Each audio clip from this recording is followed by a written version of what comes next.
저는 1990년에 인도네시아 선교사로 갔습니다. 제가 인도네시아 가기 전에 한국에서 국립세무대학이라고 하는 곳에서 회계학 교수를 하고 있었습니다. 물론 제가 교수하기 전에 이미 하나님이 저를 인도네시아 선교사로 부르셨다고 그렇게 믿고 있었습니다. 그런데 그때만 해도 제가 어떻게 인도네시아 선교사로 가는지 잘 몰랐어요. 그냥 막연한 생각은 언젠가 하나님이 저를 신학 공부하게 하시고 목사가 되게 하시고 그리고 선교지에 보내서 교회를 개척하고 그런 일을 할 거라고 그렇게 생각하고 있었습니다. 교수 생활을 한 지 8년쯤 됐을 때 제 마음에 점점 부담이 생기기 시작했어요. 저는 이제 전임 강사에서 조교수가 되고 결혼도 하고 또 자녀도 둘이나 생기고 또 처음에는 월세 살다가 전세 살다가 그때쯤에는 아파트도 조그만 걸 하나 마련하고 그렇게 하면서 제 생활은 점점 안정이 되는데 제 마음은 늘 인도네시아에 가 있는 거예요. 그 당시만 해도 인도네시아를 쉽게 방문할 수 있지도 않았고요. 또 인도네시아 사람들이 한국에 많이 오지도 않았던 때였습니다. 그래서 저는 인도네시아 상황은 잘 모른 채로 하나님이 언젠가 저를 인도네시아로 보낼 거라고 하는 믿음만 갖고 있었어요. 그러다가 제가 교수를 한 지 8년 차 되던 해에 하나님께 이렇게 기도했습니다. 하나님, 만약에 제가 인도네시아에 선교사로 가는 게 하나님의 뜻이면 하나님이 올해 안에 사인을 하나 주십시오. 이렇게 기도했어요. 그 해 말에 어떤 인도네시아에 계신 선교사님하고 편지를 주고받게 됐는데 그분이 저한테 이렇게 얘기하시는 거예요. 인도네시아 선교사는 선교사 비자를 주지 않습니다. 그래서 여기 우리 같은 선교사들은 전부 교수 비자를 갖고 있습니다. 저는 너무나 기뻤습니다. 제가 대학원을 마치고 한국에서 한 거라고는 대학에서 교수한 거밖에 없는데 인도네시아에 선교사로 갈 수 있는 길은 교수밖에 없다는 걸 알게 된 거예요. 그래서 저는 할렐루야 하고 세무대학을 그만두고 그리고 선교지로 갔습니다. 제가 어릴 때 살던 곳은 동작구 상도동입니다. 그곳에서 태어난 건 아닙니다. 그러나 제 젊은 시절을 거기서 다 보냈고요. 그러다가 이제 세무대학교에서 전임 교수가 되면서 캠퍼스가 수원에 있었어요. 지금은 고속도로도 생기고 또 되게 이제 자기 차를 갖고 있기 때문에 이동이 편했지만 제가 세무대학 교수를 하던 1980년대 초반은 교통이 굉장히 나빴습니다. 고속도로도 없었고 그래서 서울에서 출퇴근하는 게 너무 힘들어서 저는 이제 수원으로 옮겨서 수원에 살면서 그 캠퍼스에서 좀 가까운 곳에 있는 교회를 다니기 시작했습니다. 그 교회는 합동측 교회입니다. 장로교 합동측 교회고 저는 거기서 집사로 서리 집사로 이렇게 섬겼고 성가대도 하고 또 청년부 지도도 하고 말씀도 가르치고 그런 일을 했어요. 그러다가 그 교회에서 이제 파송을 받고 선교지로 갔습니다. 그 당시 제가 다니던 그 교회 성도님들이 한 200명 정도 됐습니다. 그 성도님들이 얼마나 저희가 선교사로 인도네시아 간다는 거를 안타까워 하셨는지 몰라요. 그래서 그분들이 늘 기도했습니다. 저는 그 성도님들의 기도를 잊을 수가 없어요. 그 교회는 수원에 좀 외곽에 있었고 지금은 이제 수원이 굉장히 확장이 돼가지고 그 교회 주변에 아파트도 많이 생기고 좀 유족한 분들도 많이 있었지만 제가 그 교회에 처음 출석할 때 그리고 파송을 받을 때 교회 성도님들은 대부분 그렇게 유족한 분들이 아니었습니다. 그럼에도 불구하고 그분들은 늘 넘치게 선교 헌금을 해주시고 늘 기도하고 그렇게 생각했어요. 그 당시에 제 생각은 나 혼자 부르심을 받았고 우리 가족이 헌신해서 선교지에 가서 선교를 하는 것이 가장 중요한 일이라고 생각했습니다. 그리고 저희 교회 성도님들은 저를 위해서 기도해 주시고 저를 위해서 후원해 주시고 그렇게 하면 그분들이 일을 다 하는 거라고 생각했습니다. 근데 지금 제가 선교사가 된 지 34년이 되는데 저는 지금 그것이 굉장히 잘못됐다고 깨닫기 시작했어요. 그래서 저를 파송한 그 교회에서 2년 전에 저를 불러서 오늘 같은 이런 집회를 하게 됐을 때 제가 그분들에게 사과했습니다. 저는 여러분들이 저를 인도네시아에 선교사로 파송할 때 저는 여러분들이 저를 위해서 기도해 주시고 후원해 주시면 그거는 너무나 중요한 일이고 감사한 일이라고 생각하고 저 혼자 선교사가 되는 게 중요하다고 생각했습니다. 그러나 저는 지금 굉장히 후회하는 일이 하나 있습니다. 만약에 시계를 거꾸로 돌려서 저를 34년으로 돌아가게 한다면 저는 그때처럼 하지 않을 것 같습니다. 저는 여러분들에게 여러분 모두가 선교가 뭔지를 이해하고 선교적 삶을 사는 것을 더 중요한 일로 말씀했을 것 같습니다. 그렇게 얘기했어요. 오늘 저는 똑같은 얘기를 우리 한성교회 성도님들께 하고 싶어요. 저는 한성교회가 굉장히 선교적인 그런 마인드를 갖고 있는 교회라고 생각합니다. 그리고 실제로 선교사 후원하시고 선교사를 파송하시고 또 여러분들이 시간을 내가지고 그 여름 아주 귀중한 휴가 때 단기 선교를 나가고 하는 일은 너무나 귀한 일입니다. 그러나 몇몇 사람들이 열받아서 하는 게 선교가 아니에요. 모든 성도가 하나님이 가장 원하시는 것이 바로 선교라는 사실을 이해하고 그 삶을 매일의 삶에서 이루어가는 것, 저는 그것이 더 중요하다고 생각합니다. 그래서 오늘 우리 전도사님과 같이 읽었던 이 사도행전 11장 1절부터 18절 말씀을 가지고 우리가 한번 좀 몇 가지 생각을 해봤으면 좋겠습니다. 저는 그 11장 1절부터 18절이 그렇게 긴 성경인지 몰랐어요. 아까 전도사님이 굉장히 길다고 얘기하셔가지고 제가 깜짝 놀랐습니다. 왜냐하면 이 사도행전 11장 1절부터 18절까지 얘기가 그 앞에 나온다. 그 앞에 10장에 나와요. 10장에 똑같은 얘기입니다. 10장에 나오는 얘기하고 11장에 나오는 얘기가 똑같은 얘기인데 10장에 나오는 얘기는요, 그 똑같은 사건을 1절부터 48절에 적고 있어요. 그래서 제가 사실은 갈등했었습니다. 제가 집에서 10장 1절부터 48절을 읽을까? 아니면 11장 1절부터 18절까지 읽을까? 그러다가 제가 짧은 거를 택한 거예요. 근데 전도사님이 여기 나와가지고 오늘 본문이 굉장히 길기 때문에 이래서 제가 마음이 막 어려웠습니다. 한 절만 읽을 걸, 막 이런 생각을 했습니다. 근데 할 수 없습니다. 이미 다, 정해가지고 저 뒤에 얘기했기 때문에, 저 뒤 방송반에서 지금 다 준비했기 때문에 제가 이걸 어떻게 할 수가 없는 것 같아요. 그래서 오늘 1절부터 18절까지를 다 할 수밖에 없습니다. 여러분, 1절이 어떻게 시작되냐면, 유대에 있는 사도들과 형제들이 이방인들도 하나님의 말씀을 받았다함을 들었더니, 여러분, 이것처럼 기쁜 소식이 있을까요?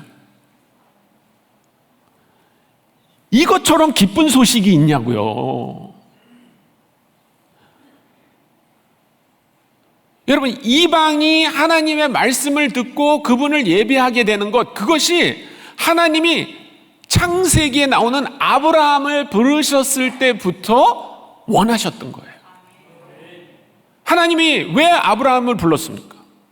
내가 지시하는 곳으로 너를 보내겠다. 그리고 그곳에 가서 나를 알지 못하는 사람들에게 내가 누구인가를 얘기해라. 그래서 그들이 여호와를 알고 여호와를 예배하게 되는 일이 일어나게 해라 라고 얘기하신 거예요. 하나님은 아브라함에게 너 선교해야 돼, 너는 이제부터 선교사야, 이런 말을 쓰지 않았어요. 선교라는 말은 엄밀한 의미에서요 17세기부터 등장하는 단어입니다. 17세기. 그런데 하나님이 아브라함을 부르신 거는요 거의 600년, 6000년 전이에요. 6000년 전. 네. 그때는 17세기에 등장한 그 선교라고 하는 단어를 사용하지 않았기 때문에 하나님이 뭐라고 말씀하셨냐면, 아브라함아 잘 들어, 내가 너를 먼 곳으로 보낼 텐데 그곳에 가서 나를 알지 못하는 사람들에게 내가 누군지를 알게 해라. 그리고 그 사람들이 나를 예배하게 하라. 이렇게 얘기하셨어요. 그게 선교예요. 그게. 선교란 뭔가 하면 하나님을 알지 못하던 민족들에게 하나님이 누구인지를 알리고 그분을 예배하게 하는 것. 그게 선교예요. 창세기에 아브라함을 하나님이 부르셨을 때부터 지금까지, 또 앞으로 주님이 다시 오실 때까지 얼마의 시간이 더 있는지 모르지만 그 기간 동안 하나님이 가장 원하시는 말씀이 사도행전 11장 1절에 기록되어 있는 거예요. 이방인들이 하나님의 말씀을 들었다 하는 소식이 예루살렘에 전해졌다는 거예요. 여러분, 만약에 한성교회에서 파송한 선교사님이 어디 갔는데 그 선교사님을 통해서 이방인들이 하나님을 믿게 됐다는 소식이 한성교회에 전해지면 여러분 어떻게 해야 돼요? 어떤 반응을 보이시겠어요?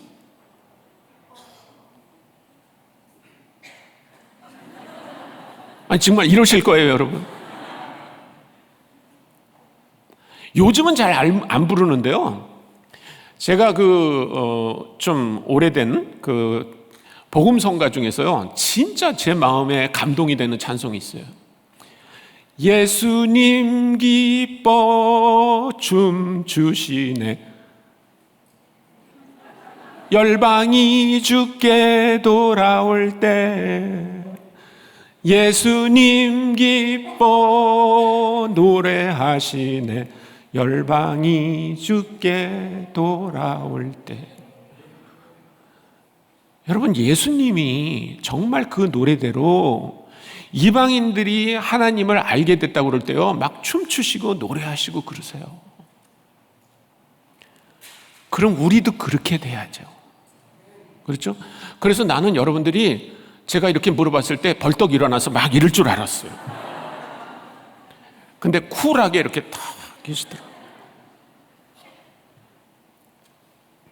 근데 여러분, 이렇게 기쁜 소식이 전해졌는데 예루살렘에 있는 성도들이 어떤 반응을 보였는지가 2절과 3절에 나와요. 제가 읽어드릴게요. 베드로가 예루살렘에 올라갔을 때 할례자들이 비난하여 이르되 내가 무할례자의 집에 들어가 함께 먹었다 하니. 여러분, 아까 얘기했지만 11장 1절부터 18절에 나오는 얘기는 그 앞에 있는 사도행전 10장 1절부터 48절에 나오는 얘기의 복사본입니다. 복사본. 그 10장에 무슨 얘기가 있었는가? 그 10장에 나오는 얘기가 뭐냐면 로마의 백부장, 로마 군대의 장교입니다.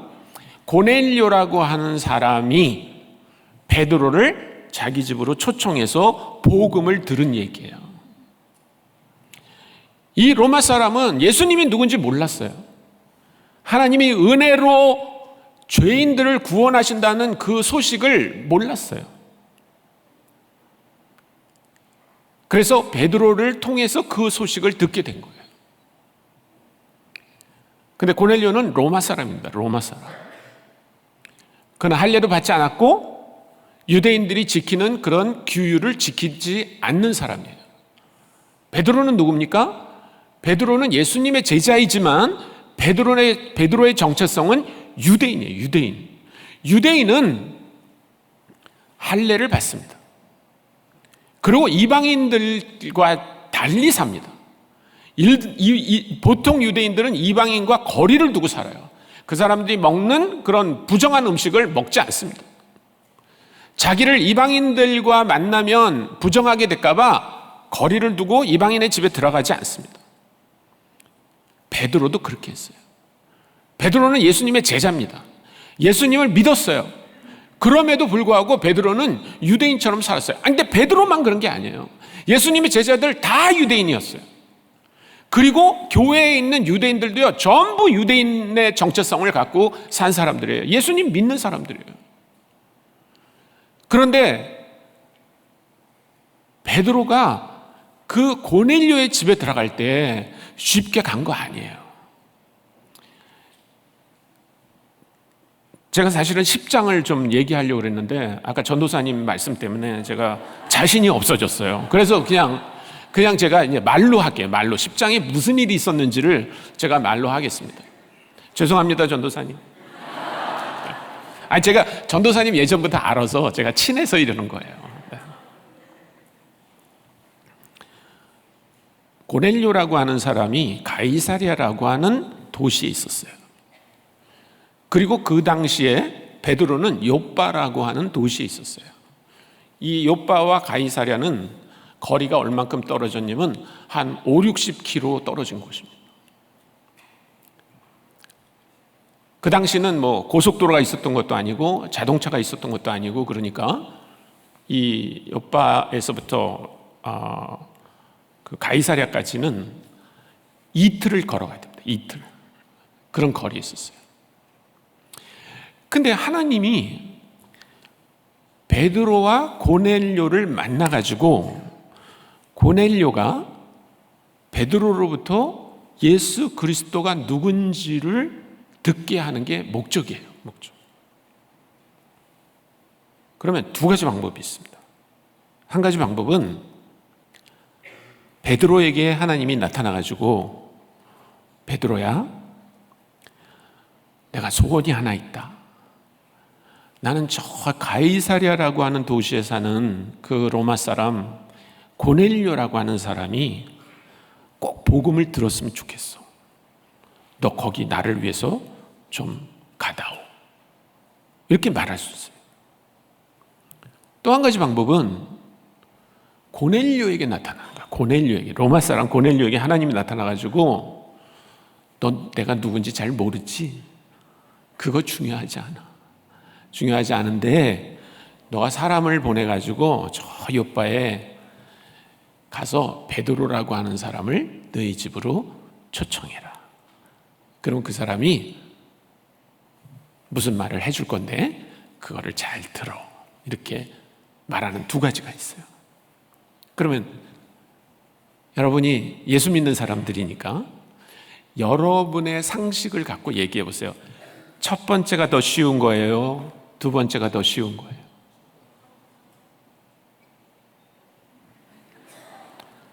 손으로 표시해 주세요. 손으로.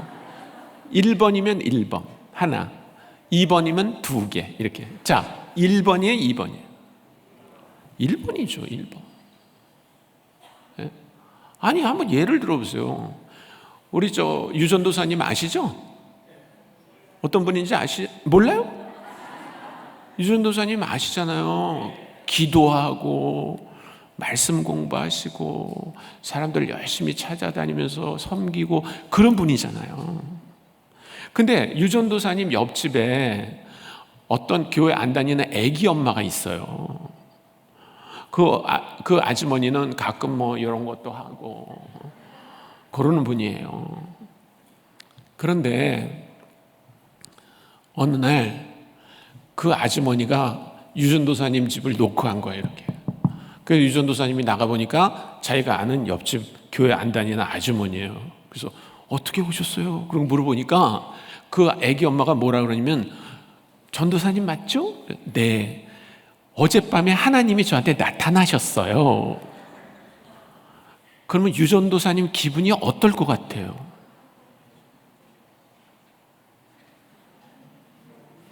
기분이 좋을 것 같아요? 아니면 기분이 묘할 것 같아요? 묘할 것 같죠? 아니 왜 하나님이 나한테 안 나타나고, 예? 가끔 요것도 하고 그런 옆집 아줌마한테 나타나. 그래서 이제 유전도사님이 꼭 참고 물어봤어요. 기분은 별로 안 좋지만. 그래서 하나님이 뭐라고 하던가요? 이렇게 물어봤어요. 그랬더니 그분이 뭐라고 그러냐면, 너 옆집에 유전도사라는 사람 있는 거 알아? 잘 몰라요. 하여튼 그래도 괜찮아, 가봐. 그래서 가서 뭐 해요?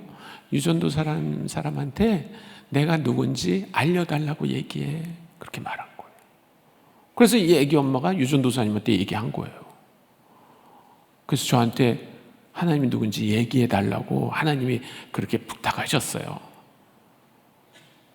제가 만약에 유전도사님이라면 이런 생각을 할 것 같아요. 잠시, 하나님, 제가 하나님하고 더 친하지 않아요? 왜 나한테 나타나가지고 너 옆집에 아줌마 알지? 이것도 가끔 하는 아줌마, 그 아줌마한테 가가지고 내가 누군지 얘기해. 그 아줌마가 아마 너한테 재 뿌릴지도 몰라, 소금 뿌릴지도 몰라. 그래도 들어가서 얘기해 라고 해야 되는 거 아니에요?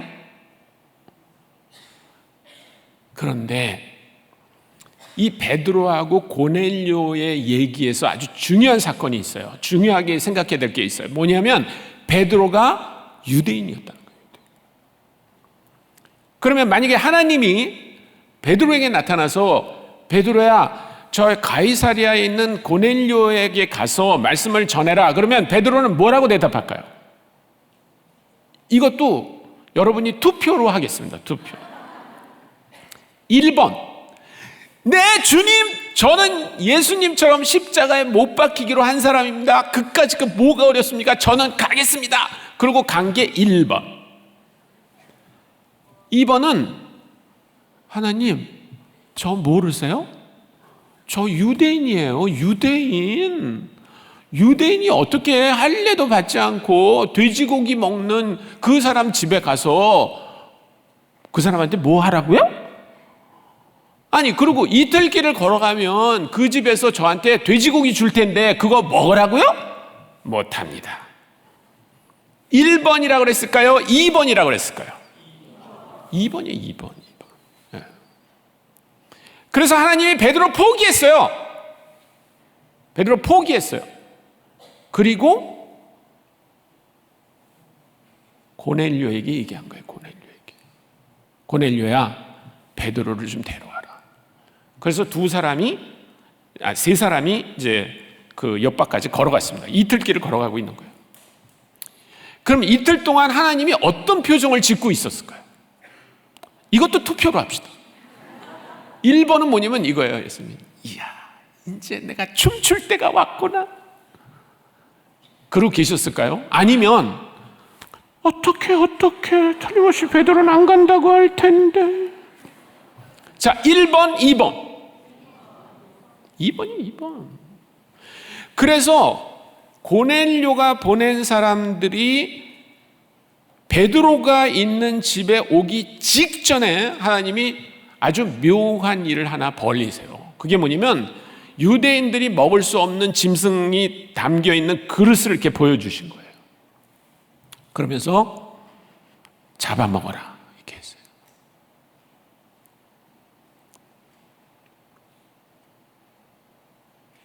여러분, 지금 잡아먹으라고 얘기하는 분이 누구세요? 하나님이죠. 하나님이 먹어라 이렇게 얘기했어요. 그럼 어떻게 해야 돼요? 먹어야죠. 근데 베드로는 이렇게 말합니다. 자, 보세요. 7절입니다. 11장 7절. 또 들으니 소리 있어 내게 이르되 베드로야 일어나 잡아먹으라 하거늘. 8절. 내가 이르되 주님 그럴 수 없나이다. 속되거나 깨끗하지 아니한 것은 결국 내 입에 들어간 일이 없나이다. 9절. 또 하늘로부터 두 번째 소리 있어 내게 이르되 하나님이 깨끗하게 하신 것을 내가 속되다고 하지 말라 하더라. 이런 일이 3번 있은 후에 모든 것이 다시 하늘로 들어 올려가니라. 이 성경 말씀을 읽으면 이게 실감이 안 나요.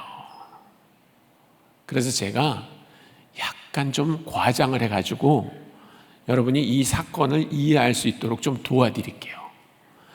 자, 그 보재기 같은 게, 짐승 안이 들어있는 보재기 같은 게 내려왔어요. 그래서 하나님이 뭐라 하냐면 베드로야 잡아먹어라 이렇게 얘기했어요.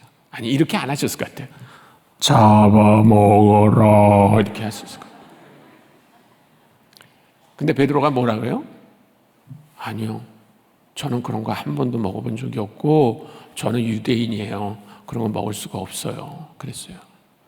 그랬더니 예수님이 이렇게 말씀하신 거예요. 9절, 또 하늘로부터 두 번째 소리 있어 내게 이르되 하나님이 깨끗하게 하신 것을 내가 속되다고 하지 말라.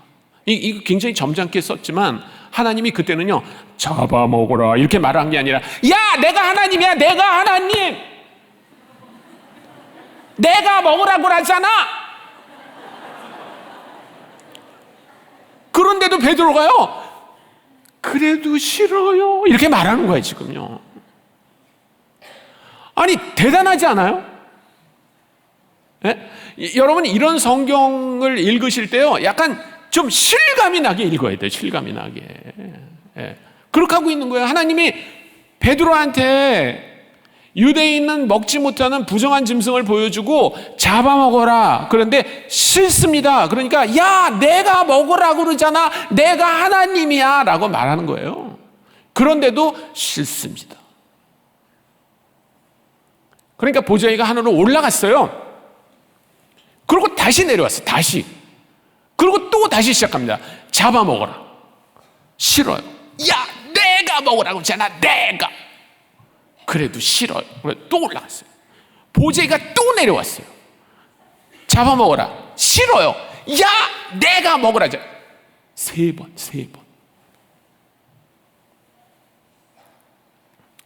그래서 왜 이런 환상을 보여주실까? 이게 뭘까? 라고 하고 있는데 그때 고넬료가 보낸 사람들이 온 거예요. 그래가지고 베드로 맞죠? 네. 가이사랴의 고넬료라고 하는 분이 당신을 초청하라고 저희를 보냈습니다. 함께 갈까요? 그랬더니 베드로가 이거구나. 나 같으면 절대로 갈 리가 없는데 하나님이 나한테 이 환상을 3번이나 보여주시니까 나한테 가라는구나 하고 등 떠밀려서 간 거라고요. 거기에 등 떠밀려서 간 거예요. 그런데 어떤 일이 벌어져요? 고넬료가 자기만 있는 게 아니라 자기 온 가족을 모아놓고 친척을 다 불러놓고 하나님의 말씀을 우리에게 얘기해 주십시오. 그렇더는 거예요. 그래서 베드로가 거기서 복음을 전하니까요 그 자리에서 성령이 내린 거예요. 성령이. 예. 그래서 베드로가 그거를 보고 이야 내가 막을 수 없다. 내가 막을 수 없다. 그렇게 말하는 거예요.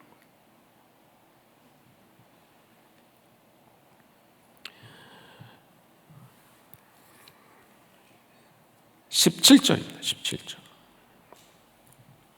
그런즉 하나님이 우리가 주 예수 그리스도를 믿을 때 주신 것과 같은 선물을 그들에게도 주셨으니 내가 누구이기에 하나님을 능히 막겠느냐. 이 말을 했어요. 고넬료의 집에서.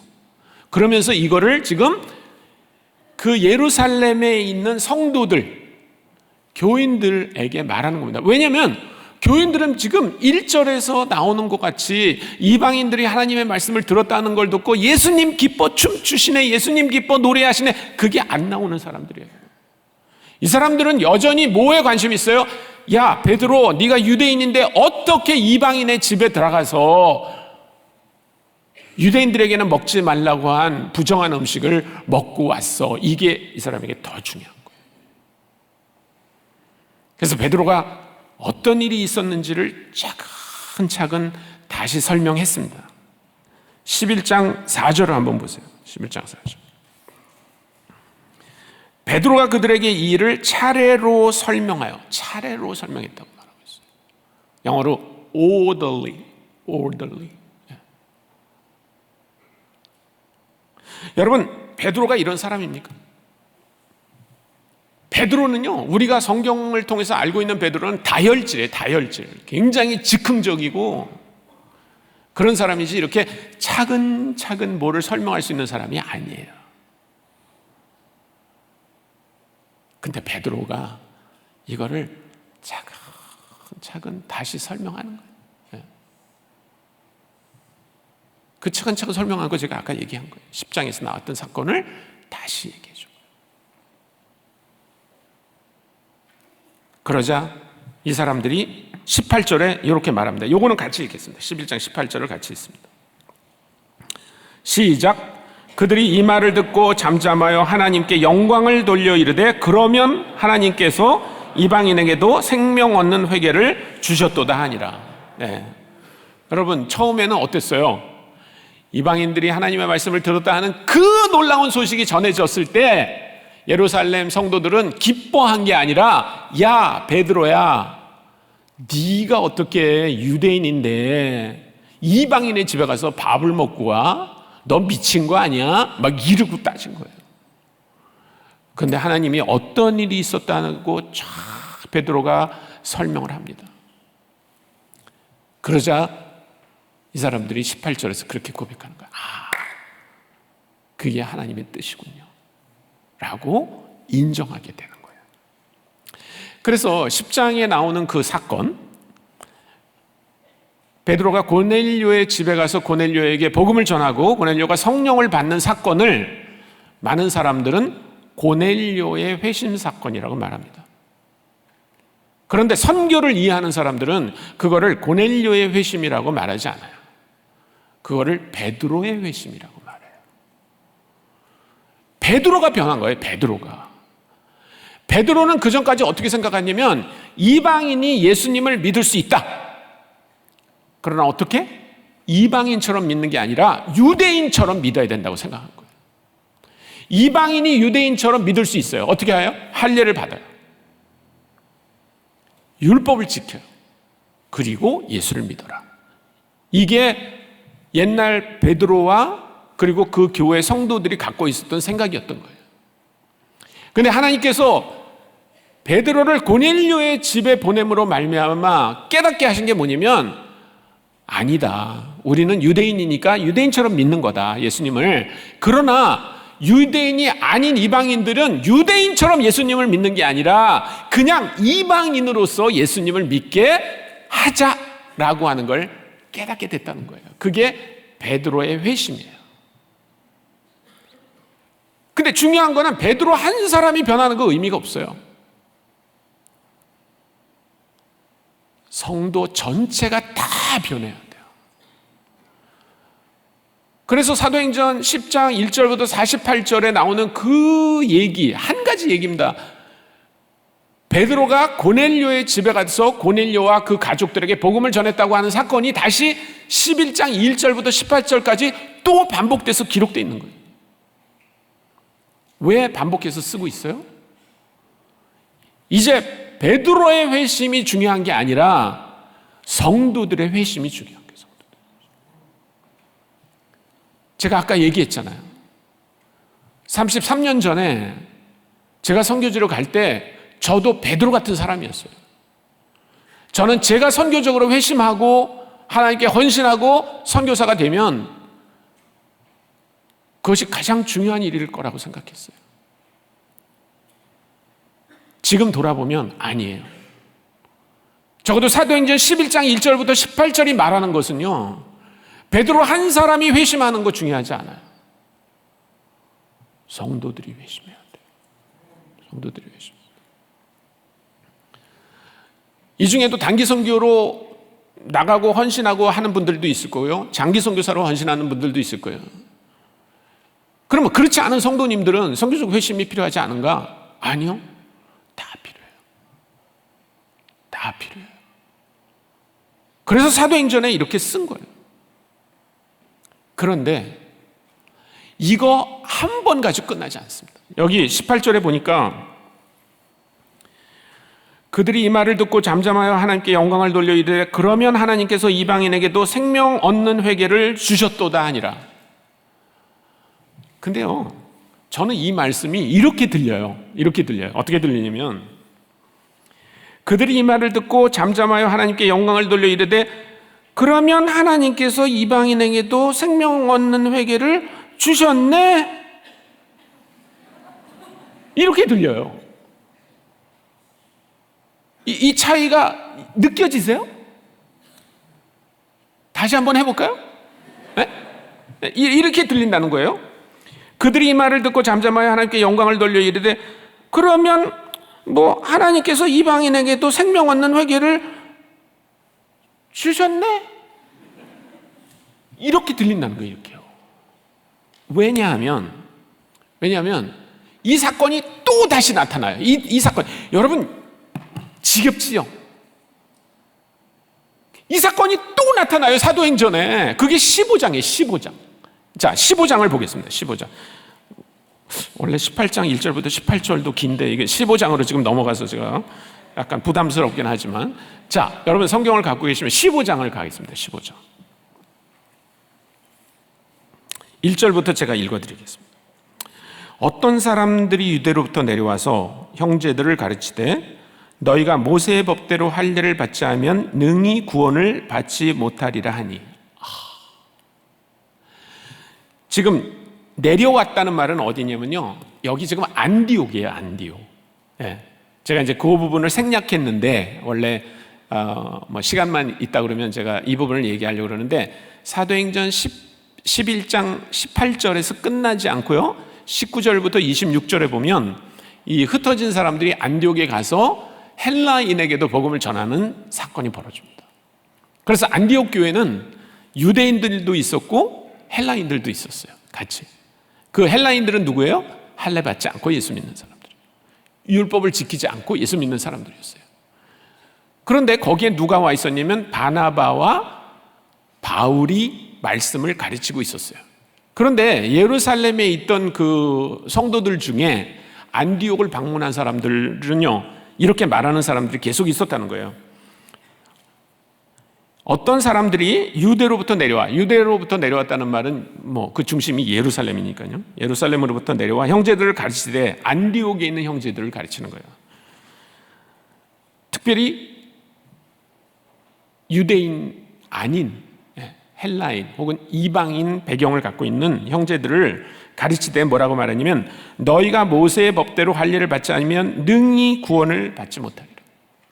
그러니까 마치 뭐라고 생각하냐면 당신 예수 믿는 거 조금 부족해요. 완벽한 구원을 받으려면 할례 받아야 돼요 라고 계속 얘기한다는 거예요. 2절, 바울 및 바나바와 그들 사이에 적지 아니한 다툼과 변론이 일어난지라 형제들이 이 문제에 대하여 바울과 바나바와 및 그 중에 몇 사람을 예루살렘에 있는 사도와 장로들에게 보내기로 작정하니라. 그들이 교회의 전송을 받고 베니게와 사마리아로 다니며 이방인들이 주께 돌아온 일을 말하며 형제들을 다 크게 기쁘게 하더라. 예루살렘에 이르러 교회와 사도와 장로들에게 영접을 받고 하나님이 자기들과 함께 계셔 행하신 모든 일을 말하며 바리새파 중에 어떤 믿는 사람들이 일어나 말하되 이방인에게 할례를 행하고 모세의 율법을 지키라 명하는 것이 마땅하다 하니. 계속 주장하죠. 계속. 6절, 사도와 장로들이 이 일을 의논하러 모여. 7절, 많은 변론이 있으며. 여러분, 많은 변론이 있었다. 얼마나 변론을 많이 했을까요?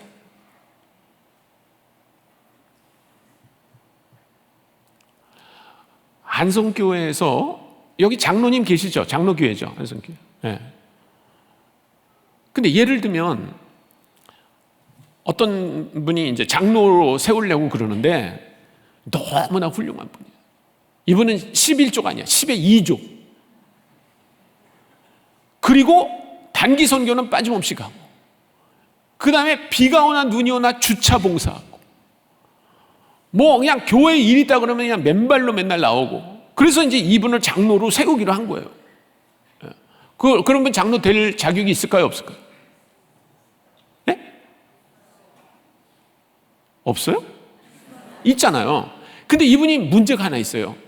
꼴초죠, 꼴초. 그럼 한성교회에서는 그런 분을 장로로 세우세요, 안 세우세요? 요구한다는 거 빼놓고는 흠이 없는 분이야. 와이프한테도 잘해. 애들도 잘 키웠어. 근데 요게 문제예요. 그러면 그분 여기 한성교회 장로 될 수 있어요, 없어요?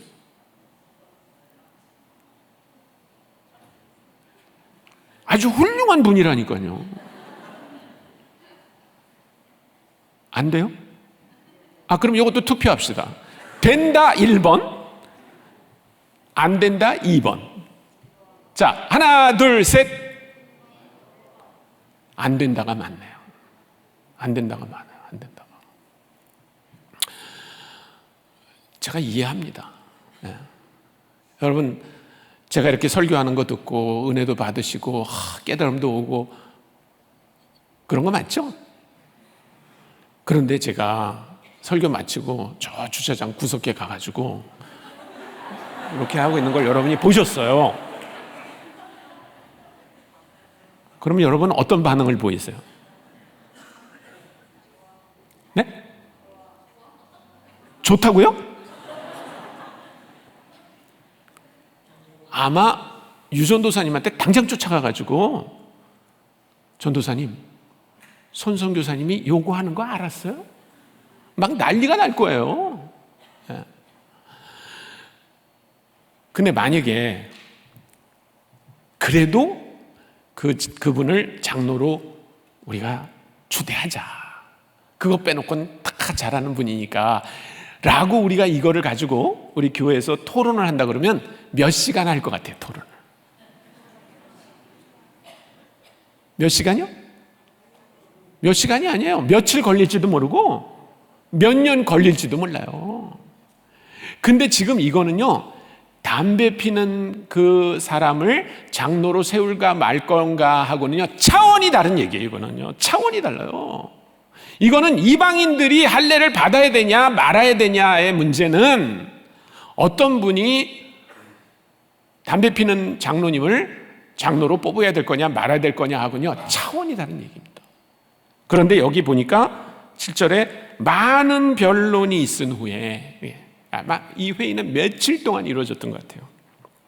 베드로가 일어나 말하되, 형제들아 너희도 알거니와 하나님이 이방인들로 내 입에서 복음의 말씀을 들어 믿게 하시려고 오래전부터 너희 가운데서 나를 택하시고 또 마음을 아시는 하나님이 우리에게와 같이 그들에게도 성령을 주어 증언하시고 믿음으로 그들의 마음을 깨끗이 하사 그들이나 우리나 차별하지 아니하셨느니라. 그런데 지금 너희가 어찌하여 하나님을 시험하여 우리 조상과 우리도 능히 매지 못하던 멍에를 제자들의 목에 두려 하느냐.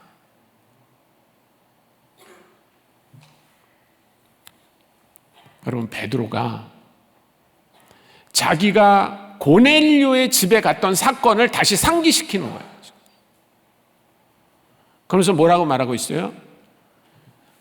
왜 우리가 이방인 신자들에게 다시 할례를 받아야 된다, 너희는 예수 잘 믿으려면, 완벽한 구원을 얻으려면 또 율법을 지켜야 된다라고 말하냐? 그거는 우리의 멍에다, 이렇게 말하고 있어요. 멍에.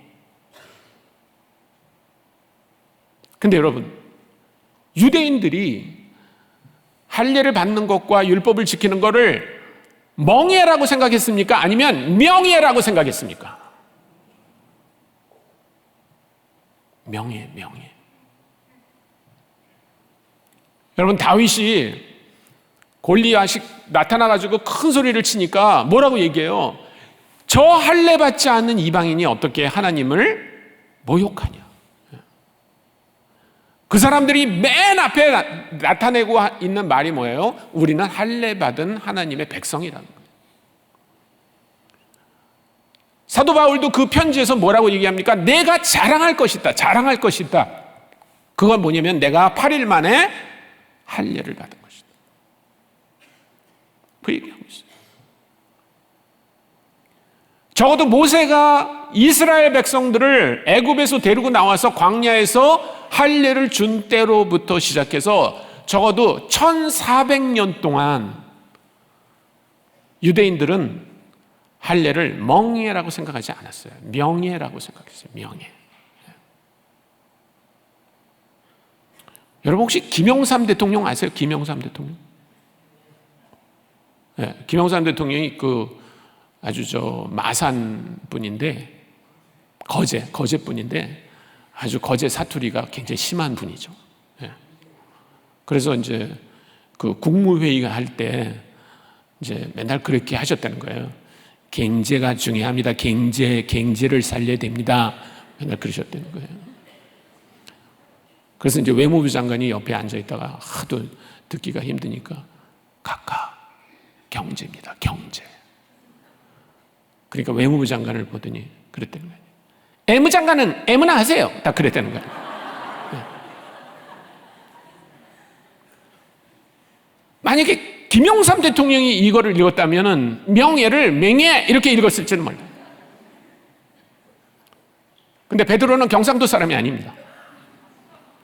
그래서 절대로 명예라고 말할 거를 멍해라고 말하지 않았어요.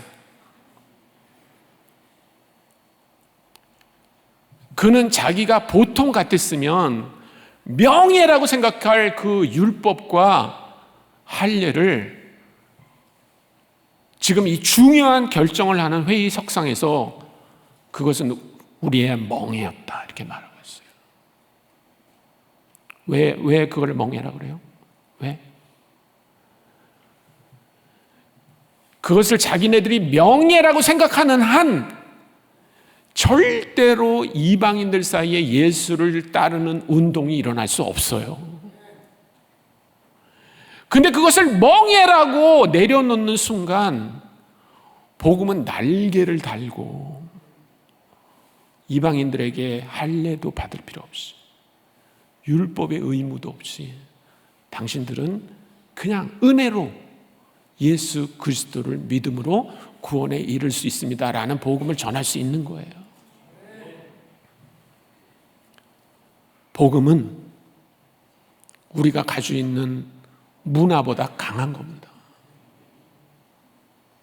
우리는 원하든 원치 않든 한국 사람들이에요. 그래서 우리는 안 그럴 것 같지만 우리 안에도 한국 문화가 있어요.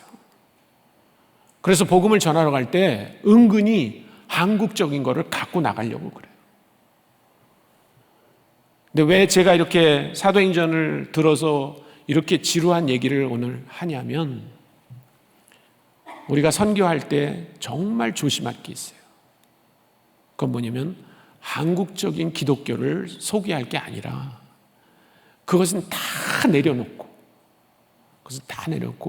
오로지 누구? 예수 그리스도만 전하는. 그게 선교예요. 그게 참된 선교예요. 이제 한국은 선교를 할 만큼 잘 사는 나라가 됐다. 우리는 교회가 커서 뭔가를 해줄 수 있어 라고 가는 게 아니고 우리가 가지고 있던 건요 다 멍해입니다. 그거는 짐입니다. 그리고 그런 걸 다 내려놓고 오로지 예수 그리스도 그분만 믿으세요. 당신 방식으로 믿으세요 라고 말해주는 거예요. 저는 한국이 지난 30년 동안 선교 많이 했다고 생각합니다. 그런데 최근에 우리 선교사님들이 모여서 포럼을 한다든지 회의를 할 때마다 우리를 돌아보면서 느끼는 건 뭐냐면 우리 그거 너무 한국적으로 한 거 아닌가. 그래서 오히려 우리가 복음을 가지고 가지만 잘못하면 너무 한국 복음처럼 보이는 게 아닐까.